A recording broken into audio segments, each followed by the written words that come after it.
Hello and welcome to episode 7 of A is for Architecture with me, Ambrose Gillick. Today I'm talking to Siraaj Mitha. Siraaj is head of Accelerate, Open City's architecture mentoring programme. We talk about widening participation and the way the profession should, and perhaps even might, open itself up to new publics. Another thing I think might just be the notion of representation. Is seeing if you are able to see or yourself in a profession, if we're able to see people of colour sort of climb the ladder in architecture, then the reality of you yourself perhaps taking part and as an architect and studying becomes far more sort of real. But if you're constantly looking at architects, and it's the same with how we're educated, we're taught the sort of canon in architecture is culturally from quite a small ethnic pool. It's largely your Mises, your Corbusiers, your Louis Kahns. A is for Architecture, a podcast about architecture, buildings, urban culture and space. Hello and welcome again to another episode of A is for Architecture. I'm with Siraaj Mitha. Siraaj, would you like to introduce yourself? Thanks, Ambrose. Thank you very much for having me. My name is Siraaj, and I'm an architect. For the last 3 years, I've been working with Stanton Williams, 2 of which I worked on the New Museum of London in Smithfield Market. Before Stanton Williams, I worked for a brief period in Kenya for an architectural NGO. And before that, I worked for 3 years in Allies and Morrison Architects, which is based in Southwark. I studied in Kingston University for my part 1 and 2 and finished part 3 in Westminster. I've now left, I recently left Stanton Williams and will be joining Open City as the new head of the Accelerate programme. Fantastic. Do you want to explain a little bit about what the Accelerate programme is about? Yeah, so Accelerate is a program that focuses on encouraging 16 to 18-year-olds in or not in colleges into basically encouraging them to venture into professions in the built industry, so architecture, engineering, etc. And Accelerate offers a platform across the course of a year whereby we invite students to take part in workshops, a series of workshops where we introduce them to sort of craft skills, we introduce them to professionals, so we actually pair the students with architects around London. This is all currently London-based. So there's a period where we pair students with architects in London. They take them through various exercises to do with sketching, model making. We sort of leave it to the architects at the time to create their own sort of micro brief for those students. And we hope to sort of develop their skills and interest in the built professions. And the sort of whole thing culminates in the end with a public exhibition, which sort of takes place somewhere in London. This year it will be the Brunel Museum, and the date for that is the 11th of August. And we're sort of lucky to be able to exhibit the students' work sort of in real life rather than digitally, which is what was the case, sort of last year. That's good, and that's so that's part of a sort of widening participation thing. Is it specifically, or is it focused on people that are otherwise underrepresented, people from lower economic backgrounds or minorities or marginalized backgrounds? That's right. Yeah, I mean, it's generally, we try to focus on the cohort being people from underrepresented backgrounds, as you say, generally people of colour, not entirely exclusive to that, but people who might not otherwise have been encouraged to explore a profession in architecture or the built industries. And so we sort of offer a platform for those people in itself to offer that as an experience, but also to as a wider aim to diversify the built industries and professions. Yeah. That's good. So you sent me through some really interesting, 3 really interesting things. The Black Females in Architecture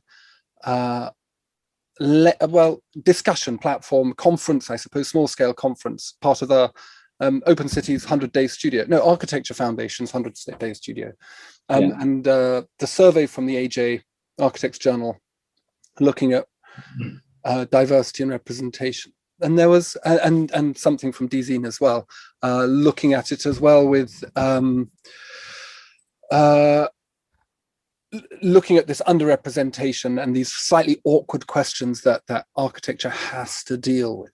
But I wanted to, one of the things that immediately jumped out to me on this, particularly in the one in the Architects Journal, was this remarkable graph that the whole thing started with, which suggested that for people of color, architecture was increasingly, since 2018 to 2020, seen as being difficult and underrepresentative. Why do you think that? I mean, that's a remarkable, I mean, it's a jump of like from sort of a jump of 10% or something like that in a 2-year period. Yeah. Why do I think that? Yeah, well, I mean, what's that? I mean, I would like to kind of understand that a bit better. I think there's a few things there. Firstly, the study that you're referring to was taken in 2020 at a time that has been, as you, I'm sure, remember the events of sort of June 2020 protests, and I think people feel more confident in sort of vocalizing. I know the survey was anonymous, but I think despite that, even people feel more confident in vocalizing their experiences of being marginalized in the workplace. So I think that's partly one of the reasons why it's grown, but also it's one of these things that we assume as a society that we're always making progress. And I think that's something that people generally tend to take for granted if they can't see explicitly the negative impacts or the negative effects that society might be bringing forward. So actually, these things remain largely out of sight for most people. Sort of the microaggressions, the sort of talking down, or sort of demoralizing experiences that we face in the workplace are largely hidden from public view. And I think because of that, we assume, as I say, that we're making progress. But actually, if given the sort of space to vocalize what is actually going on, you see that things are getting worse. Why they're getting worse, I have no idea, but I can kind of sort of point to reasons, ways of making things better, and that might be indeed diversifying the industry. It might be bringing people of color into professions, not just as a sort of tokenistic sort of thing in like a single wave, but creating a system that is far more inclusive and generates people of color, people from underrepresented backgrounds into positions of status in those industries as well. And I think that I would hope would be an antidote to some of the results that we've seen of increasing marginalization. Yeah, I think it's a really interesting and important point. But I suppose so I teach in architecture and I've worked in small practices, in some in London and some in the Midlands, and I can understand how I suppose bigotries and racisms might happen in practice, particularly the bigger. My guess is, peculiarly enough, the bigger and more competitive the practice, the more likely you are to be subject to that kind of thing, because the pressures are so great. None of the practices I've ever worked at particularly dealt with pressure, because it wasn't the business model that they were operating under. But again, I have no experience of this. But in terms of education, I suppose, how do we start thinking about improving representation in the education system, in a way, as you say, in an incremental way rather than in a tokenistic fashion? Yeah, well, I think that it needs to be quite a systemic. It needs to be quite a systemic change to the way that we grant access into the profession. We have so many sort of obstacles to overcome before people can even actually begin studying architecture. So Now, a £9,000 tuition fee annually might provide an obstacle to a lot of people sort of studying the profession. I know a lot of people who I've worked with in the past, not just in architecture, but in creative industries, who say that I studied sort of 10 years ago where the tuition fee was £3,000. Mm-hmm. And even that acted as an obstacle. I know that a lot of really talented professionals who say that if it was the case now where we had to pay the increased tuition fees, that they just simply wouldn't have been able to go to university. It just wouldn't have been an option for them. So that in itself, it creates an obstacle whereby a large swathe of the cohort is excluded. Mm-hmm. And another thing I think might just be the notion of representation. Is seeing if you are able to see or yourself in a profession, if we're able to see people of colour sort of climb the ladder in architecture, then the reality of you yourself perhaps taking part and as an architect and studying becomes far more sort of real. But if you're constantly looking at architects, and it's the same with how we're educated, we're taught the sort of canon in architecture is culturally from quite a small pool, like small ethnic pool. It's largely your Mises, your Corbusiers, your Louis Kahns, whereas there's obviously sort of Balkrishna Doshi as well that you could look at, but that's far less spoken about. So I think that in order to start to bring about change at the educational level, people need to start seeing themselves being represented in education and in practice. Mm-hmm. No, I do get that, and I've often wondered at the continued focus on a canon which is actually very old now.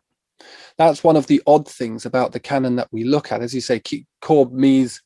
We're talking about people that were 100 years ago, and they were good designers. I mean, it's undeniable that they were good designers, but 100 years, a lot has happened in that time. That we kind of don't even think about happen. I mean, let alone the internet. I mean, the jet engine and decolonization or post-colonialism or all of these things. And I suppose the question that I think myself and lots of other people are now asking is, how often is the syllabus, how often is that canon being reviewed? Because obviously, as you say, you can learn a lot from those architects, but how reflective are those architects or design principles to the way that we're living now? As say, if you're a person of an ethnic minority living in London, the way that you experience architecture might be entirely different from your sort of Western cohort. Or sort of, if you were born in the UK, you come from the UK, it might be an entirely different experience. So I think that, and sort of learning about Corbusier, although, his manifestos, etc., you can learn a lot from, I imagine that there are large swathes of people studying architecture that feel very detached from architecture and don't really get to a sense of personal attachment from learning that sort of thing. So I think it's important to sort of reevaluate the educational process and try to understand or just try to critique how relevant is that syllabus, how relevant is the canon, and maybe there are parts that need to stay, but I definitely think there are parts that need to be possibly reviewed and updated. Yeah, I want to come back to that, but the point that you made at the beginning, so this issue about access to education is screamingly obvious. I mean, it's interesting where I teach now, where we have, compared with places I've taught before, a greater representation of people from lower socioeconomic status groups, which doesn't necessarily, but often enough correlates to some degree with students from ethnic minority backgrounds. Doesn't necessarily, but there is a significant overlap as far as I can see. You correct me if I'm wrong. and this issue of money, I mean, it's not 9,000, it's 9,500, by the way, and it's only going to go, and 500 quid's quite a lot of money. It's only going to go north from there, and then what do they reckon it costs? About £100,000 to do an architecture degree now, which is the price of a decent house in the Midlands, basically, or relatively. Well, I mean, you have to compare. It's the price of a cheap sports car or a house in Stoke-on-Trent, is how I like to think of it. So that is one area that needs to happen. But the other area I wonder about is the actual structuring of the courses themselves. The 5 years is certainly a problematic thing. And does the Accelerate program sort of, is it a kind of move in a way to address that problem as well? The problem of time? Well, I think this is it. I mean, I'll be going into this position, and I think that a large part of my initial sort of role will be absorbing the format and framework of the course as is, and then and once I sort of climatize, then I think that changes could be made, and I think that it's exactly as you say. You're preparing. It's a peculiar sort of task that we're being asked to do.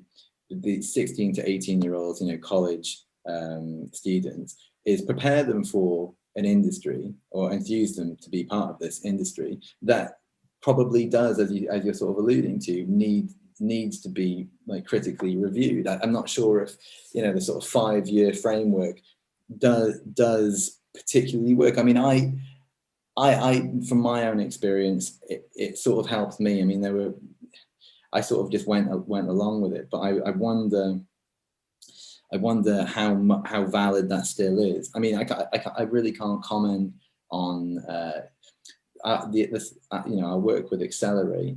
It would be to prepare them for a profession in architecture as a whole, and to be able to give them a sort of anticipation of some of the things they might face academically in the education process, and so really we're really just adding a year on to their sort of already lengthy education process to become an architect or an engineer.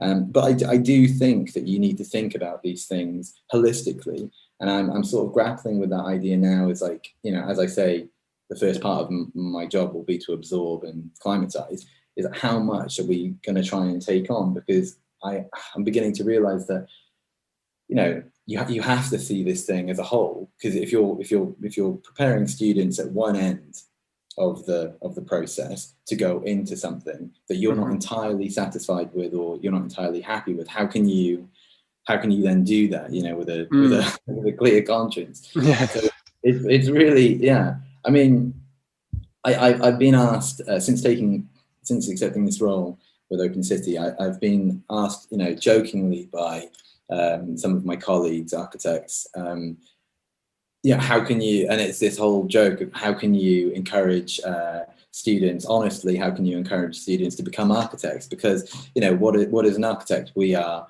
very overworked, we are typically probably not compensated for that overtime. And in an industry that, I'm not to talk down, I love the profession, but perhaps we're not given, in some instances, the opportunity to voice, our training adequately. That's as amicably as I can put it. So then how can you then encourage a cohort of students? And this is what I'm sort of grappling with, is like, actually, if we're going to do that, then we probably should try and change the industry so it works better for us as architects, as practitioners. And it is an interesting one. The whole issue of inviting students into. I mean, what I do wonder is whether there's been any surveys or studies done on fallout rates and socioeconomic and ethnic backgrounds, and whether there is a greater fallout rate, for example, for Black and ethnic minority people post first degree, and where that drop off, and you could actually, I imagine, could actually start constructing. My guess is that poorer people drop out more. That would be my guess. I wouldn't know if that's true, but that would be my assumption, because 5 years is a hell of a lot of time, and after a first degree you can go and get a job and start that lovely sensation of being paid for working ridiculously long hours rather than doing it in a studio for free.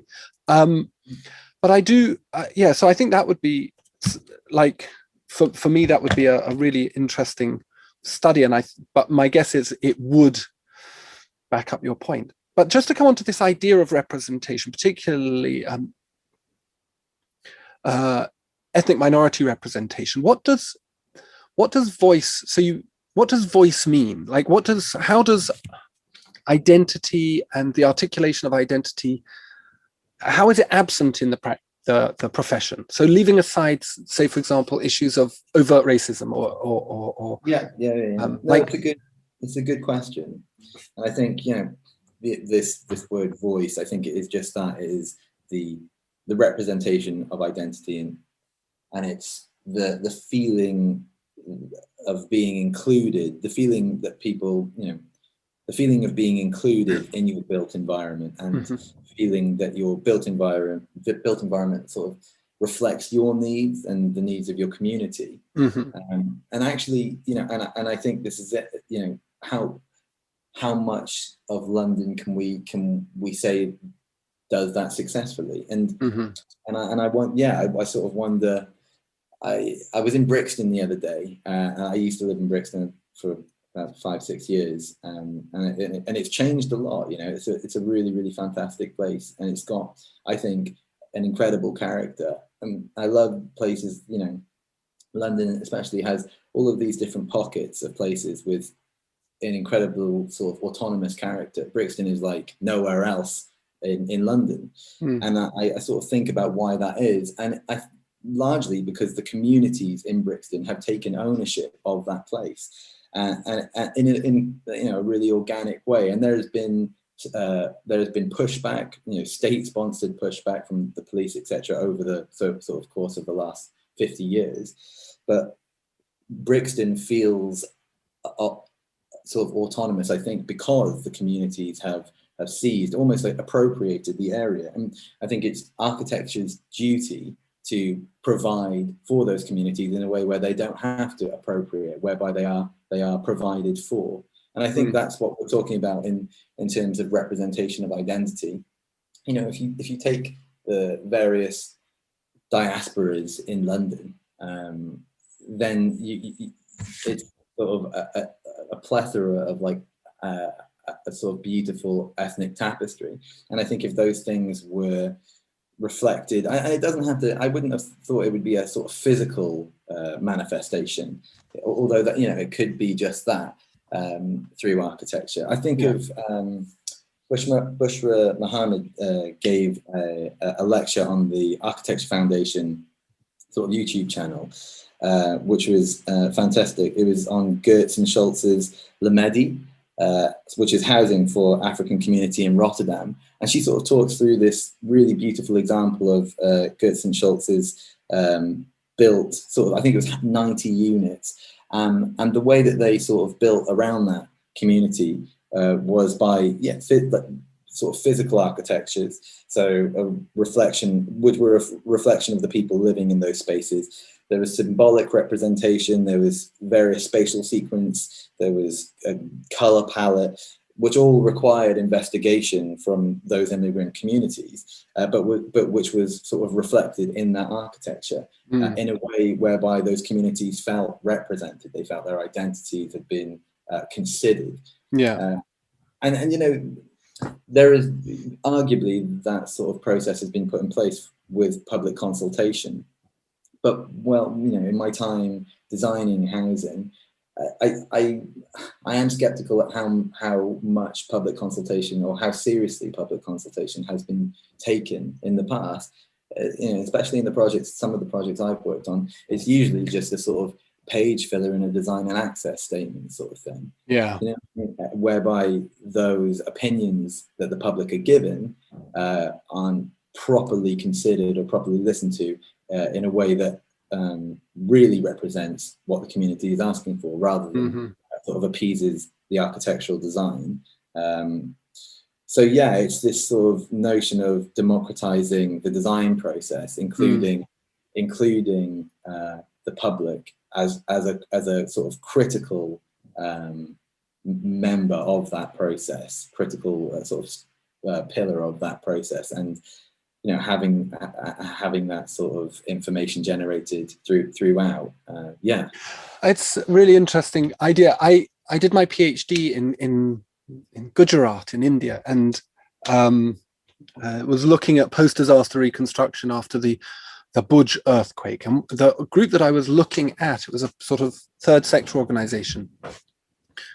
They used what I sort of interpreted as a co-productive methodology, where they focused on social growth and used architecture to precipitate that. And it sounds to me like this example that you gave in the Low Countries has that similar kind of quality, where what is being done is not architecture so much as enabling the processes of everyday life to emerge efficiently for that community. I think that's absolutely it. I think rather than, I keep saying this physical manifestation, it doesn't need to be so overt to sort of proclaim itself as, we are an architecture for immigrant communities, whatever it is. I think it's literally about creating that space whereby things can happen. And traditionally, I think that has occurred in this country in sort of public spaces, whereby communities feel confident in taking ownership over them, caring for them, tending to them, using them. And we've also, in the last, under this government, seen a sort of paring back of those public spaces, I would say. And actually, increasingly they're sort of more heavily policed. Gates are put up, there are security guards patrolling them, and you begin to wonder exactly how public they are. Yeah, for sure. But it's about creating that space, I think, where these things can happen. But there's the issue strikes me in London. London is a sort of runaway kind of capitalist space without a particularly strong planning framework.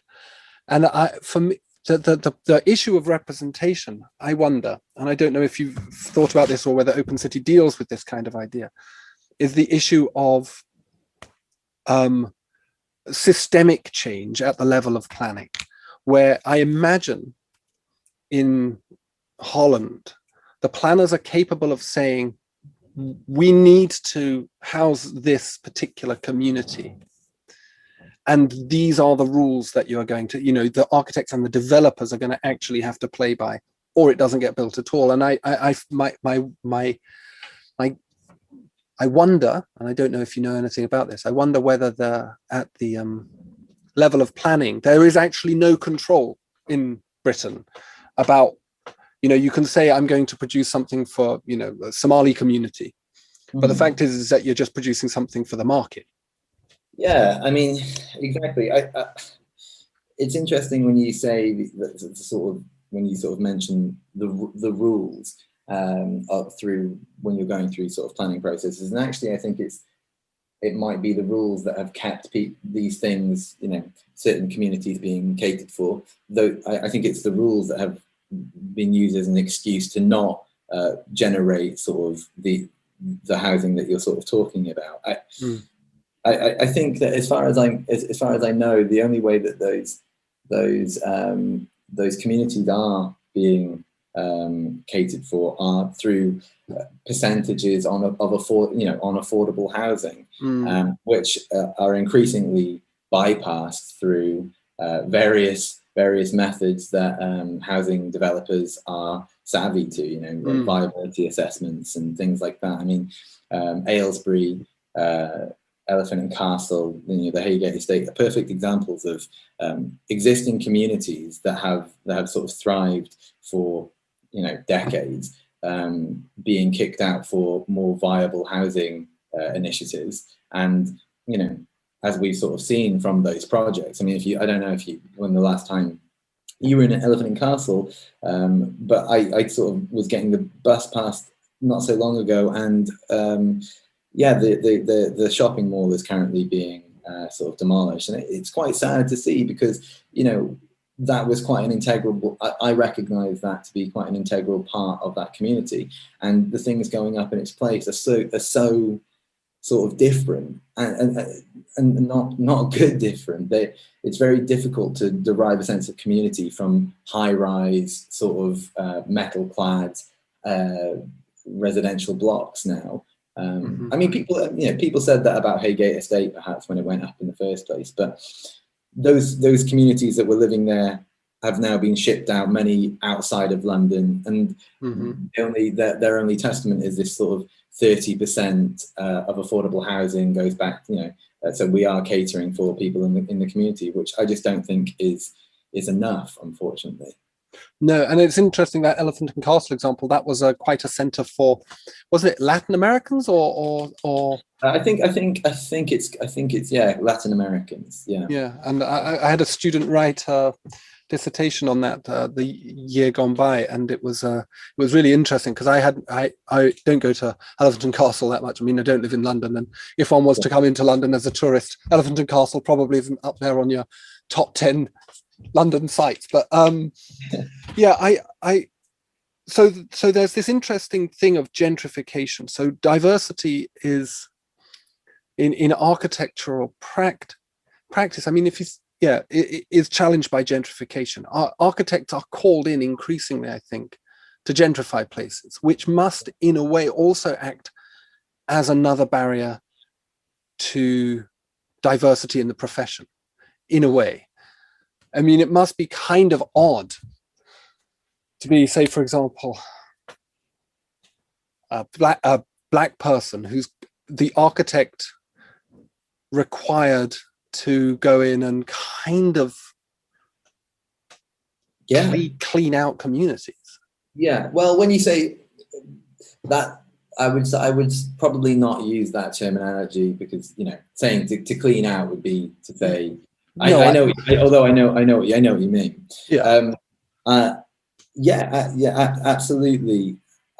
But therein lies a sort of problem whereby, you know, as architects, you know, sometimes you feel like a soldier being told to go in and do whatever needs to be done, and you're not allowed to sort of turn around to your superior and say, you know, and put your gun down. It's sort of like, it is a bizarre thing that I'm yet to really see being brought into discussion, being brought into a forum, is to actually turn around and say, I don't want to be part of bringing together a design that is going to ship communities that have existed for decades in London outside, on the basis of this housing being too expensive for them to afford. Like that, our efforts are increasingly not focused on the thing that we should be focused on, which is sort of bettering the quality of existing communities. I accept that, you know, it wasn't so long ago that the main issue that we were sort of focused on, and some of us obviously still are, is the housing crisis, and the need our sort of need to build housing at an exponential rate, and that's absolutely true. And this sort of ties into gentrification as well. People think that, you know, people say that gentrification is a sort of natural process, and whether or not I won't argue against that just now, but let's just say that gentrification is happening. You know, obviously it is happening, has to happen, let's say, whatever. That it needs to be able to happen in unison with existing communities. I mean, that we need to find a way whereby we can create new houses without demolishing old ones and shipping people, you know, and shipping people out of their community. There needs to be a way where new businesses can be set up without damaging the existing ones that have been there serving their communities for long periods of time. Those things need to happen in an ecosystem, like sort of coexist in that ecosystem. Do you know what I mean? Yeah. It's quite interesting. Apologies for my inappropriate use of phrases. No. But I do think that's it's a very important point, and it's, for me, so we've got this underrepresentation and a kind of profession that has become increasingly marginalized from I suppose, in a way, from issues of justice, and I'm kind of interested in. So the Accelerate program is, my assumption is that it's orientated towards increasing diversity because that's a just thing to do. Yeah, I think well, this is it. It's about increasing diversity in the profession, and it's by doing that, I think we need to make people understand why the word diversity over the last sort of year has been used to death, I would say. But how many people really understand the benefits of what a diverse profession in architecture would be? And could you articulate what that might be? Because I think that would be a really so. Yeah, I mean, absolutely. It would be, you would get sort of beautiful variation of experience, of culture. You would see an end to homogeneity. It will not, you wouldn't, might not, I won't be as bold to say you would see an end to homogeneity, but, going from the various areas in London, it's exactly what you said with Brixton, it having its own feeling. I think you would then get far more character out of certain areas. Areas would then begin to represent the communities that they host. So you would get architectures that are responsive. You would get, really beautiful public spaces that have been cared for by certain communities and reflect those communities. And above, I think people wouldn't feel sort of left out and would feel sort of confident walking through their areas that the architecture that they experience and that they're sort of living with is sort of reflective of them. And when I say of them, it's not so much of like an individual. It's of a collective. It's of a community. Mm-hmm. I wouldn't want to walk through a neighborhood and see my sort of name on the side of the building I lived in.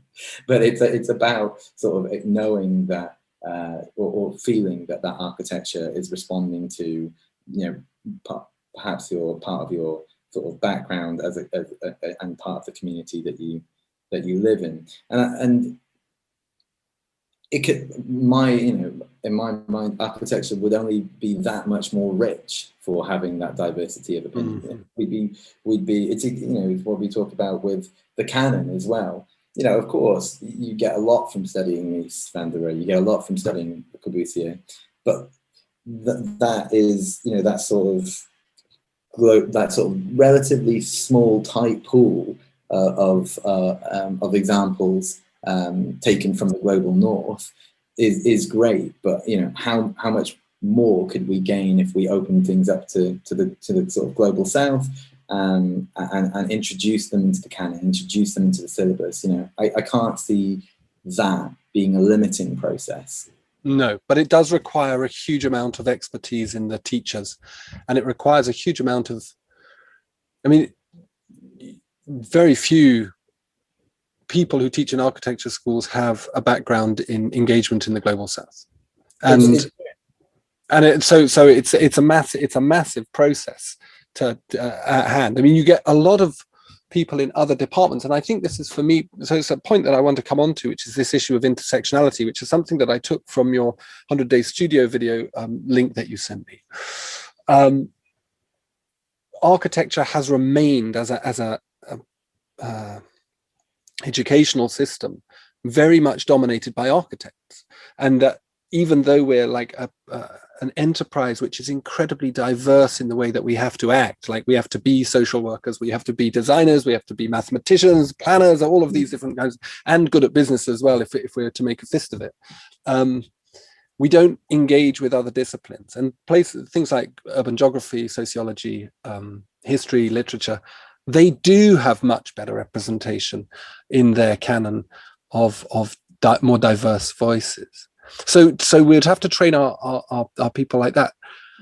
One of the things, this issue of intersectionality, or of these intersecting things. So that 100-day studio, Black Women in Architecture, it starts with, and I'll post a link to it under this podcast, but it starts with a short lecture, and they talk about representation in a very diverse way. about mothers and women and children and play, and obviously people of ethnic minority background. And I thought that was, and other aspects as well. And I thought that was really interesting, that there seems to be, tied into the whole discourse around underrepresentation of people of color, also a recognition that it sort of goes hand in hand with a general underrepresentation of anybody that's not, I don't know, middle-aged, middle class, middle income, me. Why? Yeah. I mean, that this is it. I mean,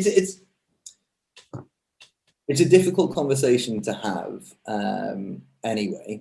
And the lecture that you're referring to, I thought was absolutely amazing, because there are difficult conversations that we need to have. There are difficult questions that need to be asked, and there are, because largely because the profession isn't diverse, largely because the profession doesn't represent the communities it tries to serve. But this, Black females in architecture, decolonizing architecture, really it sort of takes us through the processes of where we are, why that might be. So you're sort of referring to the introduction of it, and this is it. I think we sort of touched on it a little bit previously, but that the process of public consultation, or the democratization of the design process. Perhaps perhaps the public, or the people who you're intending to serve, the environment that you're intending to build in, those people need to feature more in the process of design. They need to be consulted more thoroughly, and their opinions need to be taken on board more seriously. That is one side of it. Another side is we need a more sort of diverse range of creative professionals in architecture, in engineering, in the built professions, who are able to possibly sort of recognize better those communities that we're trying to serve. If we carry on the way that we are, I think it's just it's quite difficult, because we can see that we are failing some of the communities by creating, in large parts of London, sort of cookie cut molds of housing that respond to, that are this sort of new housing vernacular that respond to a very limited pool of people. And I think as architects, we should be aiming to do better. And I think as part of that, taking on a more sort of diverse range of professionals would definitely help in that design process. Yeah, sort of transdisciplinary architecture, which could be a really interesting. And some of these smaller scale and more avant-garde practices are attempting to do that, aren't they? And that's quite good. The question I always ask is about scalability. So, because I'm always interested to try and work out how you can take something. So you see really good examples of it, instances of it. But how do you take that up and take it to the level of a city where you've got to replan a place, or you've got to master plan an entire neighborhood or district, like they did with the Lee Valley and during the Olympic Valley kind of thing, vast area of one of the biggest cities in the world. And how do you actually go through a process of supporting voice, of supporting identity, particularly of less represented people, and still do all the work in the time frame for the same quantity of money? And that, I guess, is at the heart of the issue, isn't it? Yeah, it's a difficult question to answer. I mean, I think it's, as you say, rather than being so prescriptive, you try and just create spaces where things can happen. You try and create spaces where people feel they are being represented, being catered for in a community. It's difficult. You also need people in positions of power to make these decisions. It's not always in the remit of the architect to be able to sort of stand up in a meeting room and voice these opinions and for it to get backing. So you need people to really sign up who are in positions of power to what we're talking about. But it is something to do with, I think, partly to do with the way that architecture has retreated from its I suppose its moral potential, like we saw in the post-war period, and you see in the work of people like Balkrishna Doshi. You see an idea of architecture for a common good, and there has been a kind of very obvious retreat from that towards a kind of, fabulous shapes and formalism and sexy architecture. But I suppose, and as a consequence, architects for me get treated a bit like artists, which is that they're a luxury good, but they're not that important. And you could get, a design and build company to do the same thing. And I wonder whether if architects were taught and trained to think of themselves with more of a kind of ethical imperative in their work, that this conversation would be easier to have. People would take us more seriously. Absolutely. I mean, I think part of our cultural education in architecture, perhaps not our actual academic education in architecture, is that, if you see the people on the front cover of various architectural publications, magazines, they can tend to be sort of starchitects, and we are, the media coverage goes towards the iconic buildings in the City of London, and so that somehow filters down to become an aspiration in architecture. Mm-hmm. You sort of talk about the post-war housing in this country, and some of the most interesting projects I've seen were built in that period. Most ambitious, ethically ambitious, architecturally ambitious projects were built in that time. But I think that since then and where we are now, there's far more there's far more sort of imperative on an individualist ego to make a name of yourself and have your sort of name on that building, and that's what it does, rather than be an architect whose name you might not know, but was responsible for creating sort of plethora of high quality affordable housing that was like sort of quite ingenious, that was quite original in certain ways. So I think that we need to sort of try and find a way back to that in the discipline of actually possibly taking our, whatever it is, our ego out of it, and maintaining our sort of our aspiration to create quality buildings, quality housing. This sort of formalism I find completely uninteresting, and I think a lot of us do, and it's quite sad to see that it generates so much interest, because I personally can't. It just doesn't really interest me. It's a shame that we're not focusing on the other things that are more and it does infect the rest of the way that we are. I think we are trained as, and we have to train architects. But it's I do remember speaking to an architect who was involved in a lot of kind of social good stuff, and they described participation as it not very good for architecture. It makes it's messy, and it doesn't make for very good architecture. And I thought, well, it's very interesting that there's a sort of value system in place about what good is, which generally means kind of Instagrammable, dezineable.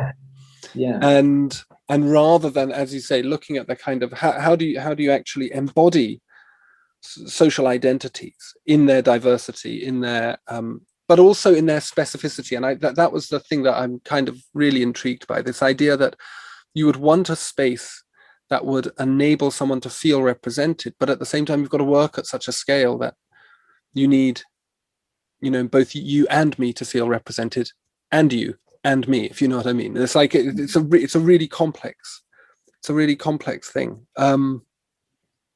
But it is really really wonderful. I was just wondering if you could say if you could say a little bit more about where you would like to see, like what would be an immediate a quick win in this process.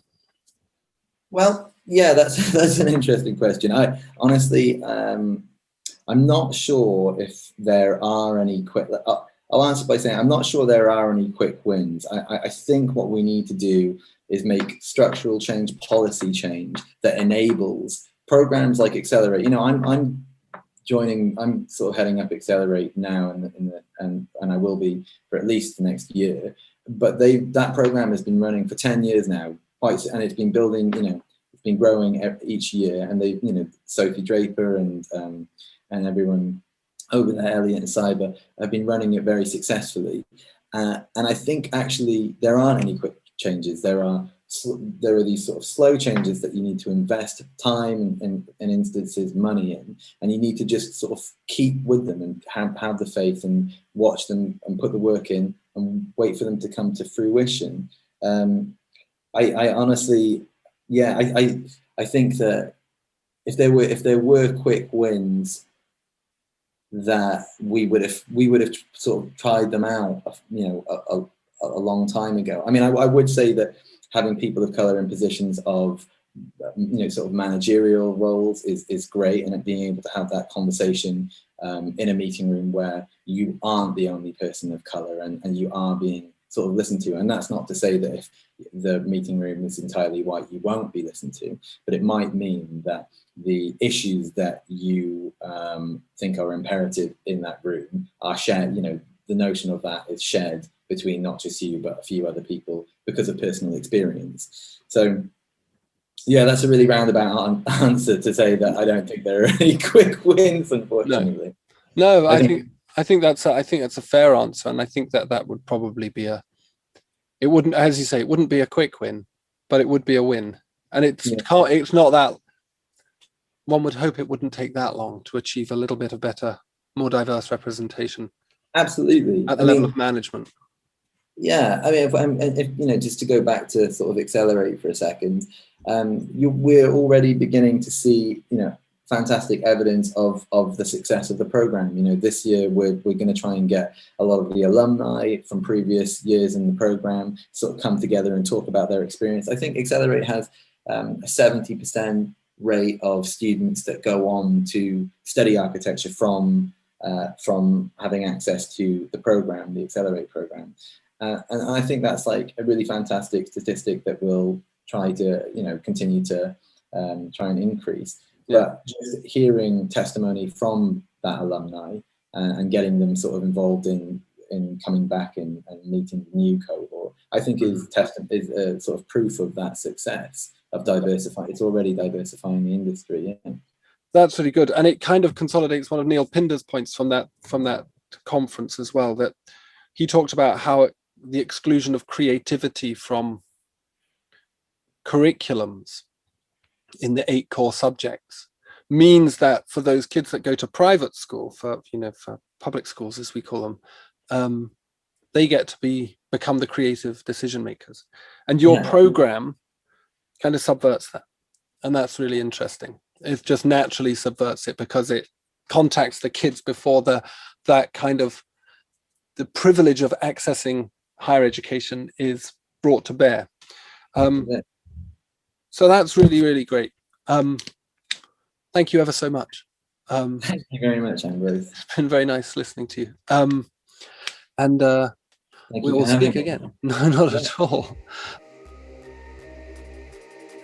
Well, that's all, folks, for this episode anyway. Thanks, of course, to Siraaj. Have a look at his work on the link in the episode description. If you're ever in London, look up Open City. And thanks for listening. See you next Monday. Cheers.